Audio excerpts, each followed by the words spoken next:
где пройдет встреча Путина и Трампа и кто тайно ведет к ней подготовку. Грузия выходит из парламентской ассамблеи и неожиданное заявление Польши об отправке миротворцев. Обо всем этом расскажу подробнее в эфире «Нехта». Самые важные и интересные новости. 14 лет за шпионаж. Бывший солдат хотел стать двойным агентом. Армейские резервы стачиваются, но чьи стачиваются быстрее? Кто оказался на грани провала? Пошлины пока отменяются, а экономическая война приближается. С кем не смог договориться Трамп? Спасибо, что смотрите, спасибо за доверие. Не забывайте ставить лайки, не забывайте оставлять комментарии и не забывайте подписываться на каналы. Все это очень несложно. Поехали. Ситуация в Покровске тяжелая. Украинские военные теряют позиции из-за нехватки пехоты и постоянных атак российских дронов. Враг меняет тактику, теперь он обходит украинские силы с флангов, а не идет в лобовую атаку. Главная проблема — снабжение. Российские войска заняли высоты и теперь могут обстреливать дороги, по которым идут подкрепления, боеприпасы и продовольствие. Дроны сил обороны не могут работать из-за плохой погоды, что дает россиянам время укрепляться. Навала зараз там десь 1 до 20. Коли на сьогодні зранку позицію бригади штурмували там порядка 70 чоловік одночасно. Це для них норма. Це вже й для нас норма, що там кожен ранок ми зустрічаємо якусь там потужну навалу, яку намагаємося всією бригадою відбивати. Там, незалежно від того, там, чи це наша смуга, чи наших сусідів, чи вони нам допомагають, чи ми їм допомагаємо. Украинские военные говорят, что людей и техники не хватает, новые подразделения неопытны и плохо обучены, что увеличивает нагрузку на тех, кто держит оборону. Покровск остается ключевым узлом, и бои за него продолжаются. Но, к примеру, украинские военные эксперты стараются успокоить в своем анализе ситуации. Потери российской армии, то они пусть и не рекордные по своим значениям, но где-то вот в тройке лидеров. Январь месяц поражает воображение количеством уничтоженной вражеской технки, в первую очередь автомобильной, количеством уничтоженного личного состава. И, в принципе, это, в конце концов, приводит к некоторому выхолащиванию наступательного потенциала российской армии. К большому сожалению, ресурсы и резервы у россиян есть. Я думаю, что сейчас мы являемся свидетелями тех процессов, которые мы называем передислокация, перегруппировка и пополнение вражеских штурмовых подразделений, которые действуют на острие атаки. Грузия отзывает свою делегацию из парламентской ассамблеи Совета Европы после того, как ассамблея ограничила ее полномочия и потребовала провести досрочные парламентские выборы и освободить политзаключенных. Ожидаем, что ПАСЕ вернется к своим первостепенным ценностям, которые основаны на уважении демократии и суверенитета.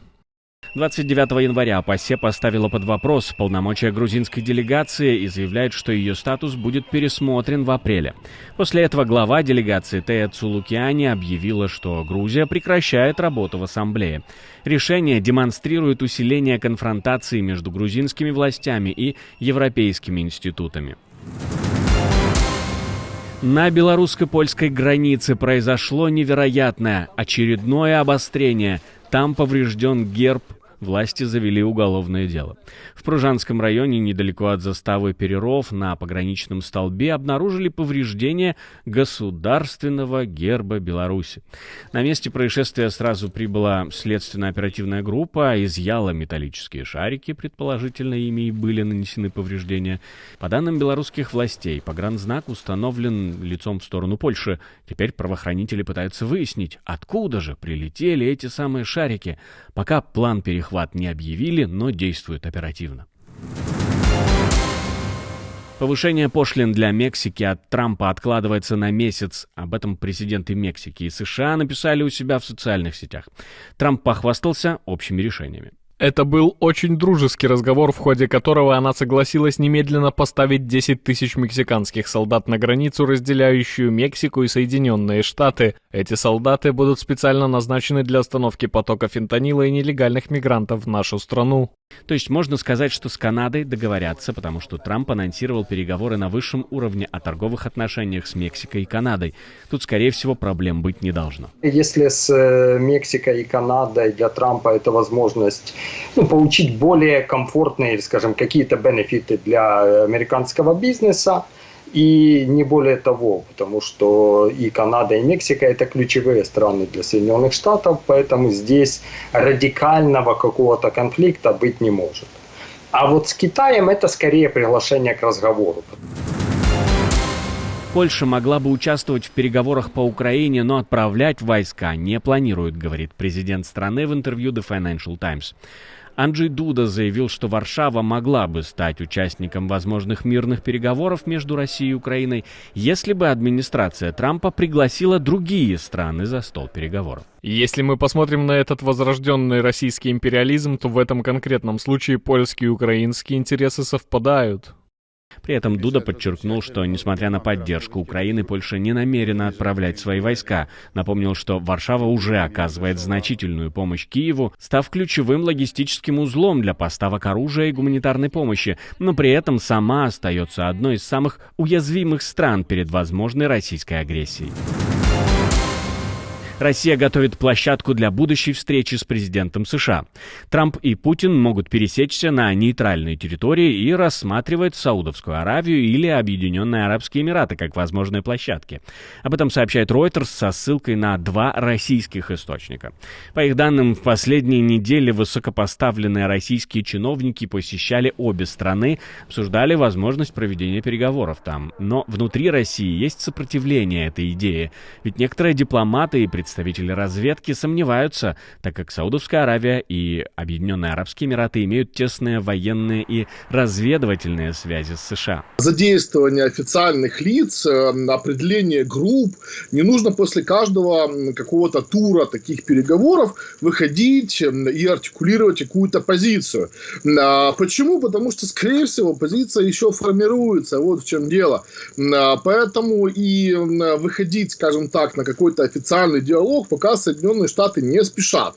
А то, что идет зондирование, да, идет. Опять же, наша задача следующая, чтобы прежде всего позиции Украины и Европы, скажем, такая объединенная позиция, потому что наши цели с европейскими абсолютно сходятся. Пока неизвестно, заинтересована ли администрация Трампа во встрече с Путиным. А как вы думаете, состоится ли подобная встреча, такой себе саммит? Пишите в комментарии обязательно свои мысли. Наша команда существует благодаря вам. Поддержите ее, чтобы мы могли продолжать нашу работу.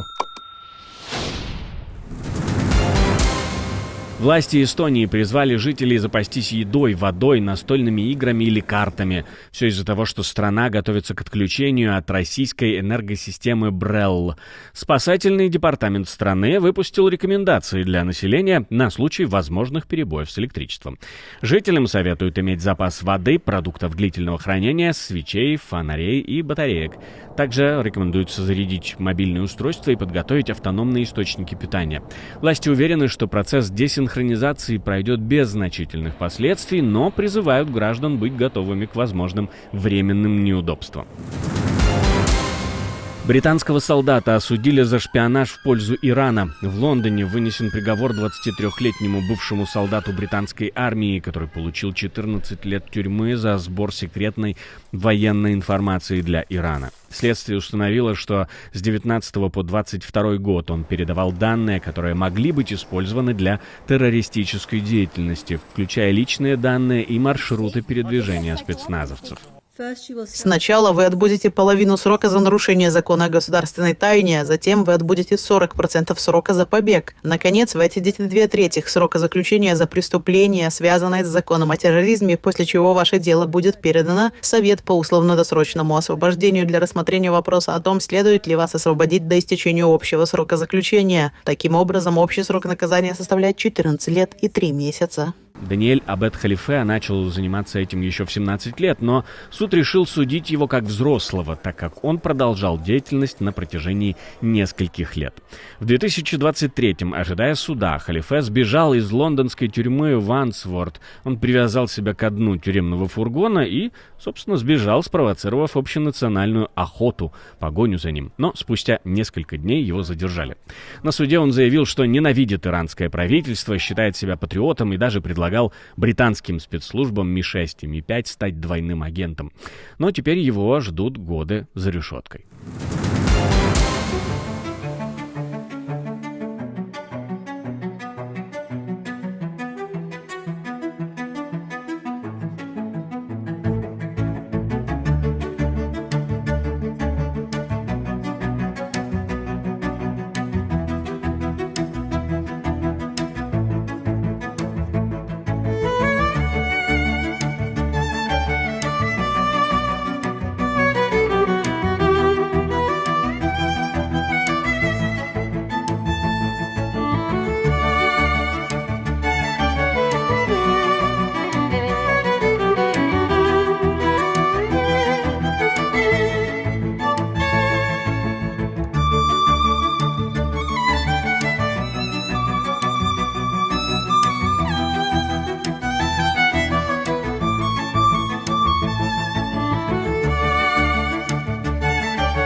Спасибо, что смотрите, спасибо за доверие. Не забывайте про лайки и комментарии, не забывайте подписываться на канал и про кнопочку «Супер спасибо» тоже не забывайте. На этом у меня все. До встречи и хороших вам новостей.